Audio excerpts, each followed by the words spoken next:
On this episode, we talk about small homes in senior care with big opportunities.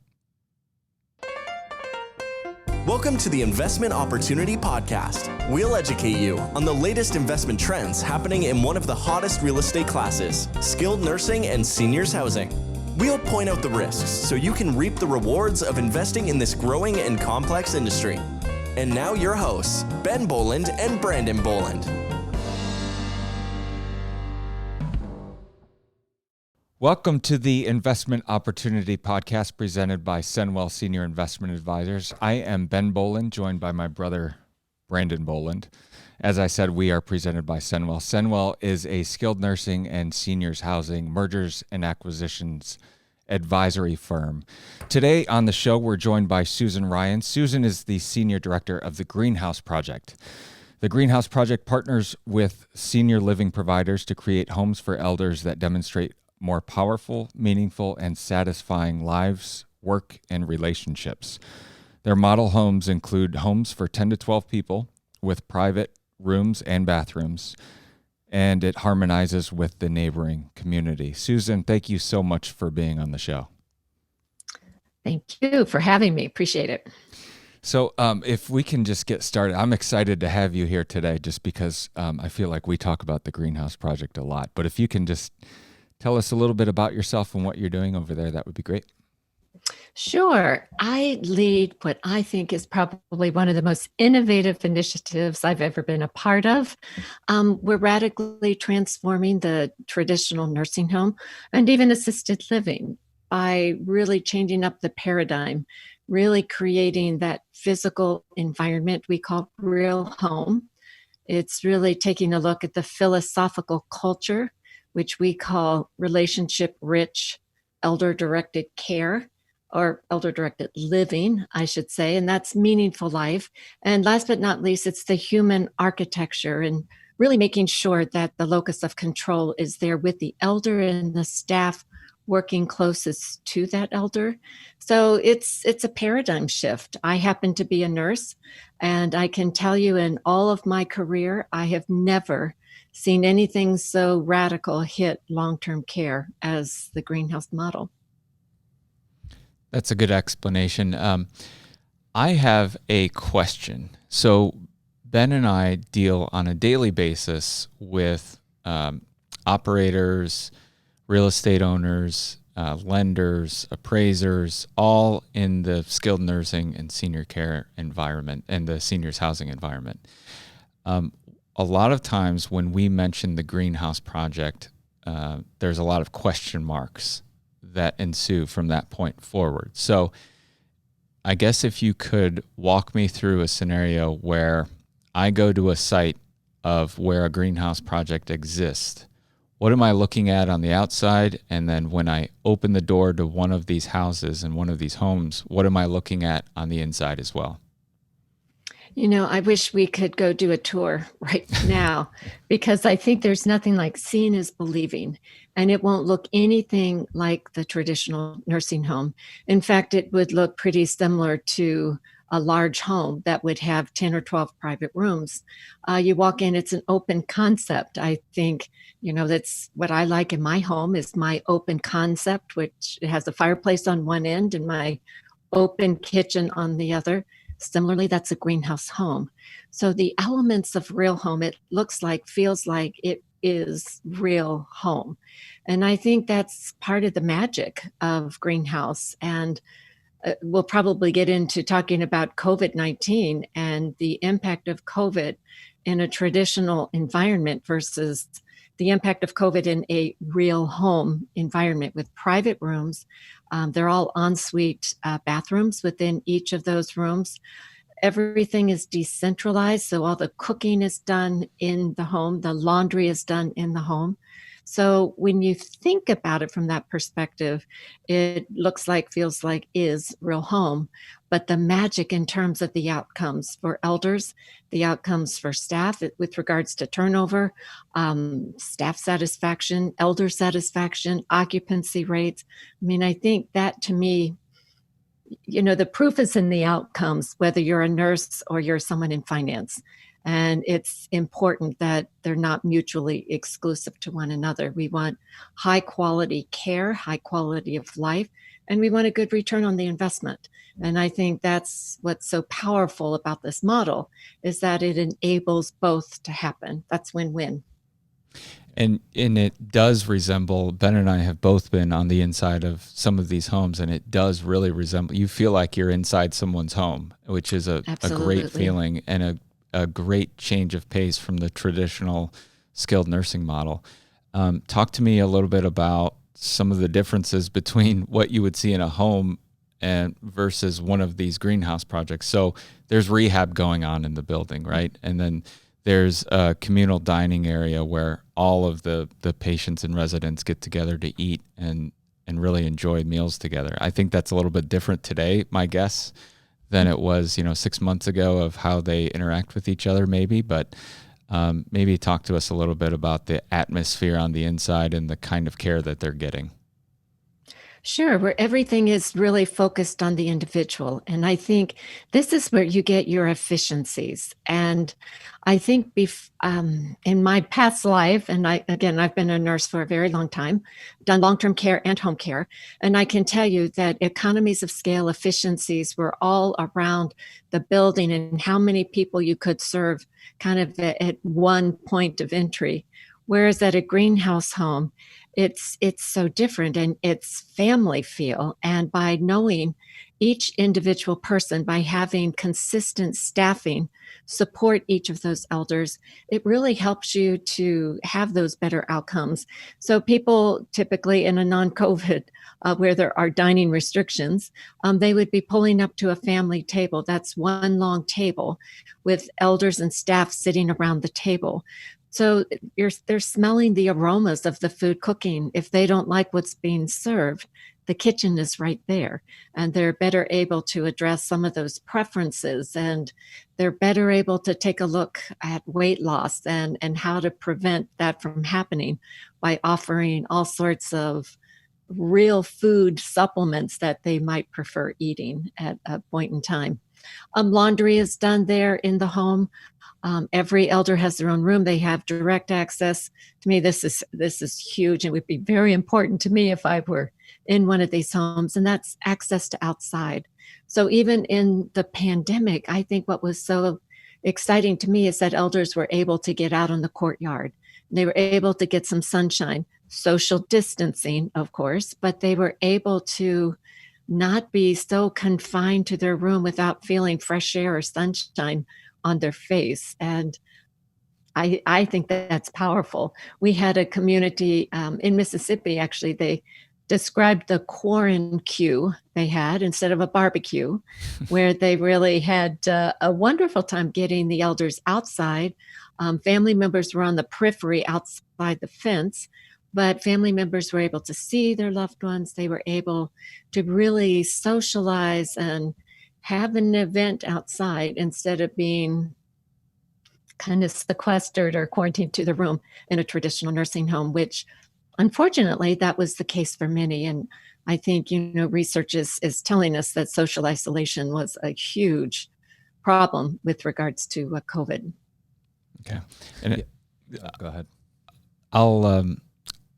I think you did a great job of painting the picture of the inside. Now you kind of led us to the outside. If I'm at a greenhouse project site, and so you had mentioned there's typically 10 to 12 rooms per home.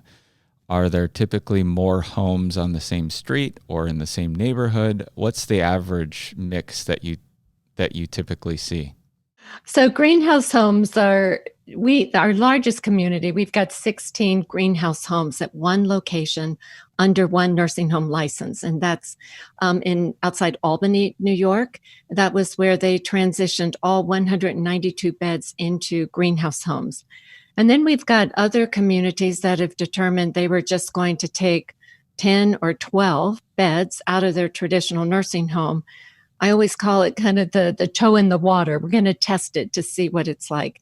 And so they built one greenhouse home or two greenhouse homes.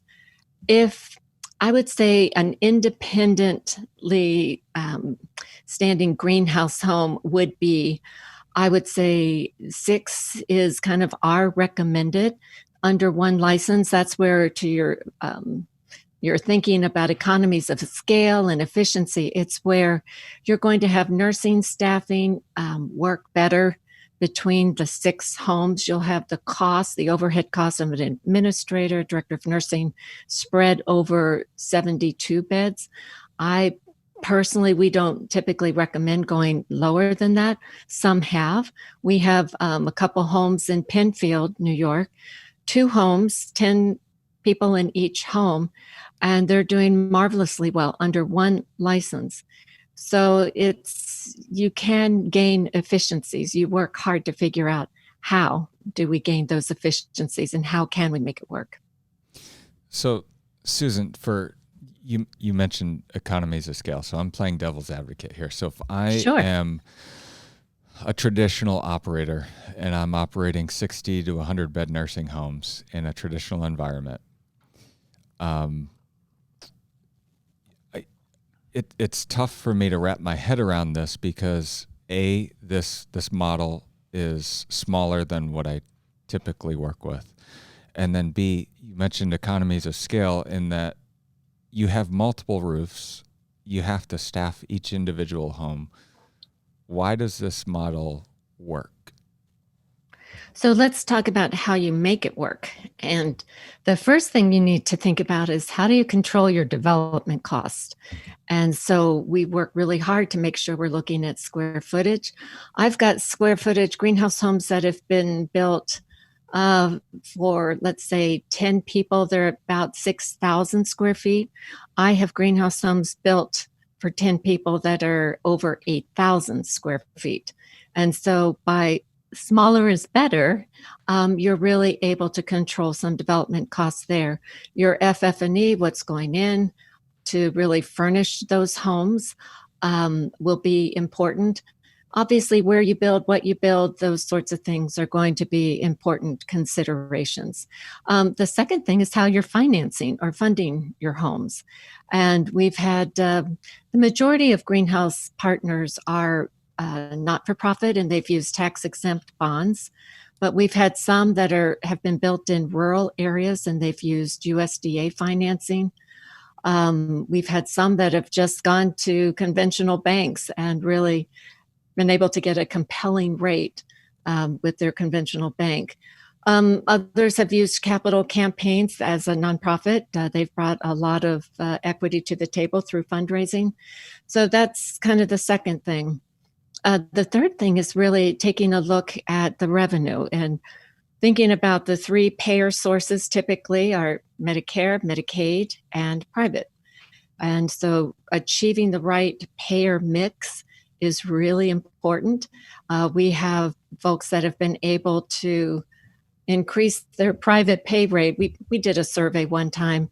There were some organizations and they said, we didn't increase our private pay rate at all. Others on the high end said, oh, we increased it like 55%. We increased it. They were getting a private room with an ensuite bath. It was a totally different model from what our traditional nursing home had been. I would say, roughly it was more of about 11 to 15% average increase in private pay. You have to think about occupancy and what occupancy rates are going to do. We did that survey. We were about 97, 98% occupancy rate at a time when the national occupancy rate was, I think it was 88 at the time. It's lower than that now.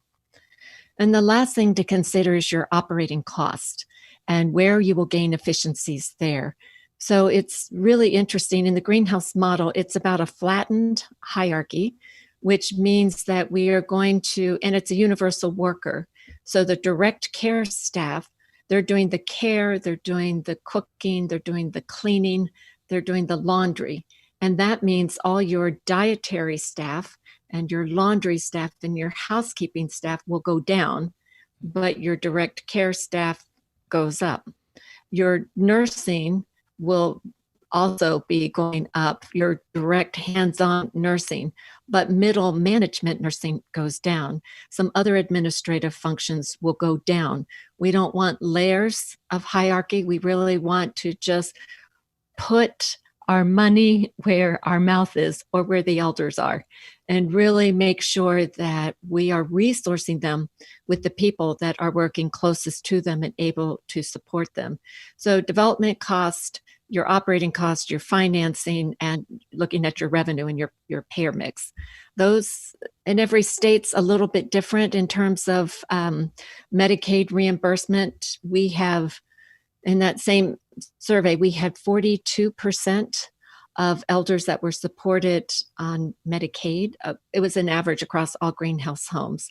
And so it shows that, even with Medicaid reimbursement in the right state, you can make this work. So it sounds like the staff outside of nursing, they are more generalists rather than specialists, and they take care of everything outside of nursing. Is that right? Generalist is one way of putting it. Okay. Yeah, so they have been equipped with 128 additional hours. They spend a week in culinary training. They spend a week just really kind of learning the home, learning the technology that supports the home, learning the equipment, the ceiling lift, and the dishwasher. It's a commercial type dishwasher. And so, learning all of those things, learning budgeting, learning how to order their food and that sort of thing. So they're like a household manager, and that extra education, 48 hours are really spent around the greenhouse model and the philosophical shift, dementia care, communication, teamwork, so that you really are developing a team, a high-performing team that will be in consistent, dedicated relationships with the people in that home, so that they're able, early detection for any sign of illness. They're able to know who likes what to eat. You can control the food costs. I mentioned weight loss earlier. They're able to really, make sure that people are eating, and by having the aromas in the house, that's usually not a problem. I did think I just want to change directions a little bit and just really address the elephant in the room, which is COVID. We're seeing a lot of the nursing homes get the negative attention in national media. And I think a lot of questions people are having with their loved ones are, should we move them into a nursing home setting? If we can avoid it, let's figure out ways to avoid it. Or if there's another solution, let's start to look and do our research as a family and decide where we should be putting our family.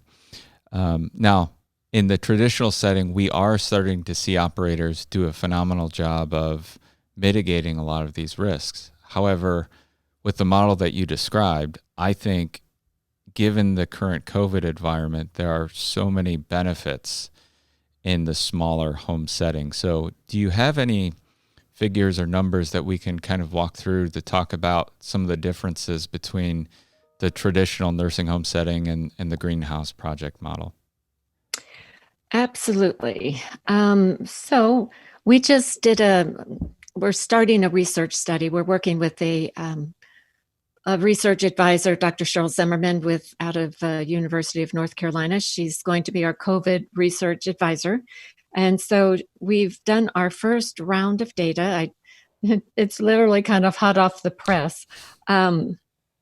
And we took a look. We have a total of 300 homes. Those are active and inactive greenhouse homes. We were able to hear back from 84% of them. So it's a total of, 256 homes. And of those, we have 11 homes that had cases in skilled nursing or individual elders. 32 elders had a diagnosis of COVID, 1 death. And I'll send you this afterwards in the event that you want this. That was licensed as assisted living. So 95% of greenhouse homes were COVID-free, is what that data is telling you. In assisted living, which to me, I find this kind of really interesting, we heard from 24 assisted living homes, and there were 15 cases and 3 deaths in assisted living. And then we've got 2 homes licensed as family care. It's a unique designation in Washington State, and they were 100%, they were COVID-free. So that's the data, and that's compelling. And I think it goes to show you how important environment is, how important consistent staffing, and it really speaks to that versatile worker. Instead of having dietary folks coming in, laundry folks coming in, housekeepers coming in, you have the staff that are going in, and they're doing it all. They've got that versatile household management kind of experience. And because they know who the elder is, they can pick up very quickly if somebody's not themselves, then maybe we should be, doing a COVID test or really, certainly screening for symptoms. Yeah, I mean, that makes a lot of sense. There's not a ton of people going in and out of these homes. Right. There's only very few. That makes complete sense. And during all of this, were you taking any additional precautions? Because Brandon mentioned we've actually been in some of these homes before, and it's like you're walking into a home, but open concept, and you walk in, and then there's a long dining room table where everybody congregates and eats. Are they just eating in their own rooms? Yeah, every state's a little different in terms of what they would allow. We had some states where they would bring, with that long table, they had an elder at one end of the table, an elder at the other end, and then they kind of staggered a couple on the other side. There's typically a counter on the side of the open kitchen facing into the hearth area. And so they had a couple elders there. So there you've got 6 people that are able to have some sort of communal dining situation. They had a table they put outside so that some elders, if they wanted to have their breakfast outside or a meal outside, they could get outside and do that. So they got really creative. And I think that small home environment that was so contained, they were able to do some things that a traditional building, they just didn't have the luxury. Just private rooms with their own bathroom is huge. And if you're sharing a room with someone, breathing the same air, and if it's a centralized bathing area, or you're sharing the same bathroom, I mean, you're doubling your risk by having someone in that same room. Right. Could you tell us a little bit? You had mentioned before that a lot of the owners are nonprofit. Could you tell us a little bit about the makeup of who a greenhouse owner is, and maybe why their focus? I guess, why are there a lot of nonprofits in this space versus for-profits? Is there any reason for that? It's a great question. I think I've asked it myself. I've worked in for-profit organizations and nonprofit, kind of a mix, actually, probably more for-profits. And I always felt I'm the same person, what's driving the nonprofit. And I think for many of them, they're faith-based. And I think, there was something in their mission that really resonated when they saw it. And they said, this is resonating with our mission. This is what we're going to do. And I remember our first for-profit when he came to the table, and his feeling was this. He said, I believe that this will give me competitive advantage. And he talked about, it used to be whoever has the newest kind of wins from an occupancy perspective. That's where, elders would want to go because it's the newest, it must be the best. But he said, I feel like I can build my greenhouse homes, and next week somebody could open a brand spanking new traditional building, and I've got competitive advantage.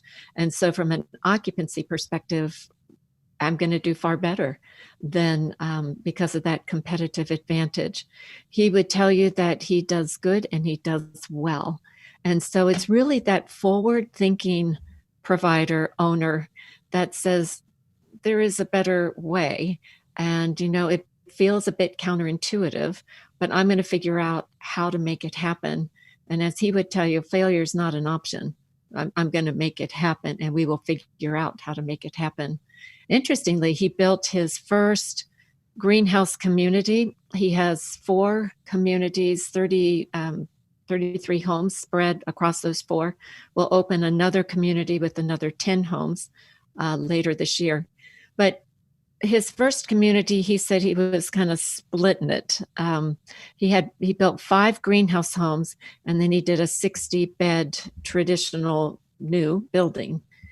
He just wasn't quite sure that it was really going to work. He said that was I wouldn't say he said it was the biggest mistake of his life, but he did say, I wish I hadn't done that. And going forward, he didn't ever do that again. And so he would buy a traditional nursing home and then transition all of those beds into greenhouse homes. His largest community is 11 greenhouse homes of 12 elders in each of them. Yeah, it's the old saying that once you have a taste of one, you can't just have one, right? Yeah. Exactly. I think that's a potato chip saying. It is a potato chip. I remember it well. Susan, so what's your relationship like with the owners? How's your model set up? Are you guys a franchise, or how does that work? We are not a franchise. We are a trademarked entity. And what that means is there are quality standards that each of the owners or providers would sign that agreement with us that they are adhering to the quality standards associated with the mark. And then we have a technical assistance package. It's our consulting package, if you will. We work with their architects, and we have a design manual. We do a financial feasibility model and really help to it's built in with all of our staffing assumptions and just a years of data that has gone in to inform this model, the financial feasibility model. We do a lot of leadership and team development, so lots of education about how you really embrace a new way of caring, a new way of doing traditional nursing home in a very modern way. So that technical assistance will take us up until they open the home. And then after that, they become part of, we call it the Linked Up network, not LinkedIn, Linked Up. And it really is to connect, engage, and impact. We really believe that we learn more from each other. And by staying together in this type of network, such as our data, I think, is one reason that it was a good reason to stay connected, because we're conducting the data and our voice becomes louder. It's not just community A that had good data, but it's all of our 256 homes have some pretty compelling data. 95% are really good. So I think that's part of it. We do lots of webinars for them. We typically have a conference. We would have been in Little Rock, Arkansas in May, except for COVID. And we also have a model fidelity tool. And that tool is kind of this online self-assessment that allows different stakeholders that are engaging in the home to be able to see how well they're living the core values of Greenhouse.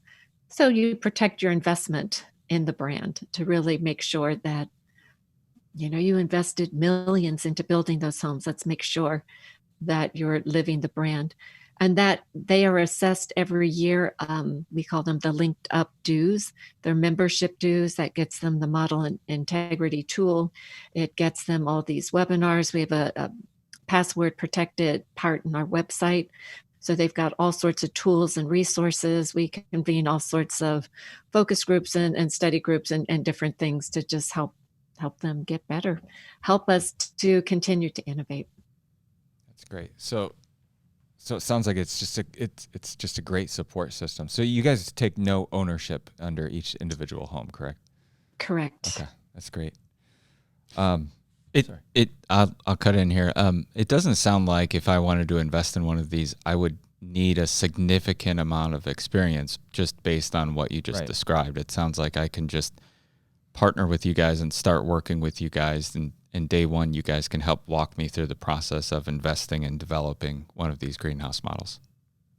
Absolutely. Yeah, that's, it's really interesting. I'm finding where it used to be providers that were coming to the table, more developers are coming to the table and really trying to recognize we need a solution, that there is a demographic shift as the boomers are coming. And we've got a nursing home model that it's a broken system. It's been a broken system, but COVID has really exposed how broken and certainly all the flaws in that system.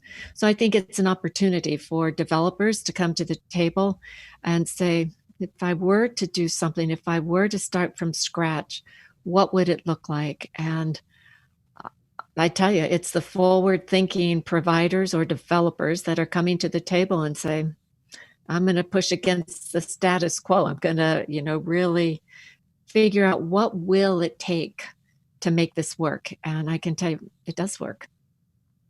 It's great. So you're also starting a podcast soon, correct? Yes, we are. We felt that this was an opportune time for us as well to start a podcast. It's called Elevate Elder Care. And the idea is that we speak up and we speak out, and we really want to kind of confront the brutal, honest truth about how did we get here and what do we need to elevate elder care.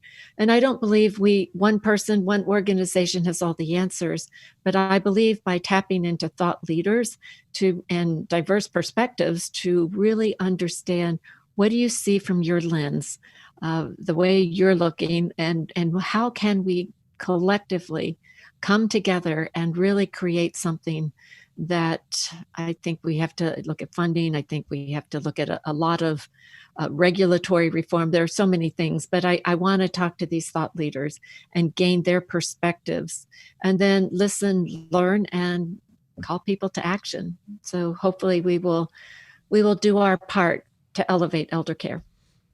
I don't know who would ever start a podcast. Yeah, right. Sounds like a terrible idea. If it's anything like the job you've done here as a guest, I'm sure you'll do phenomenal as the host of that podcast. So we look forward to listening to that as well. Well, I took notes from listening to both of you. So the only thing is I don't have a twin. So yeah. Video effects and audio effects can do great wonders. It's amazing. I'm glad I have the video, because otherwise I'd be clueless. Yeah. In fact, I still don't really know which is which, but anyway. I respond to Brandon. It's not a big deal. Okay. Susan, what is the best way for people to get in touch with you or anyone at the Greenhouse Project? Sure. Our website is the best place. It's thegreenhouseproject, all lowercase, .org. Okay. Of course, We're on LinkedIn, Facebook, Twitter, Instagram. We will put all of that in the show notes, as well as, if it's available, a link to your new podcast. And I certainly appreciate you taking the time to be on the show with us today. I loved it. Thanks so much for having me. Thanks, Susan. Thank you. Take care. All right. Hey, thanks for listening to the show. Susan was a fantastic guest, and the greenhouse model, I think, is just something completely unique to today's environment. And just as a reminder, if you go back to the end of episode 2 in that What You Got segment, we showcased a greenhouse that we currently have available for an acquisition. So go back and listen to that. But in this week's What You Got segment, we'd like to showcase an opportunity that's in Ohio. It's in a rural setting. It's a smaller facility that's a combined skilled and AL facility. It was built about 20 years ago, currently at break-even EBITDA, and it does have significantly lower Medicare and Medicaid reimbursement rates for other facilities in Ohio. It does have quite a bit of upside, so if you would like to learn more about this, feel free to reach out to me directly at ben@senwelladvisors.com. Thanks for listening. Have a great week. Thank you for listening to the Investment Opportunity Podcast. If you want to hear more about investing in the skilled nursing and seniors housing industry, head to our website at www.senwelladvisors.com/podcast.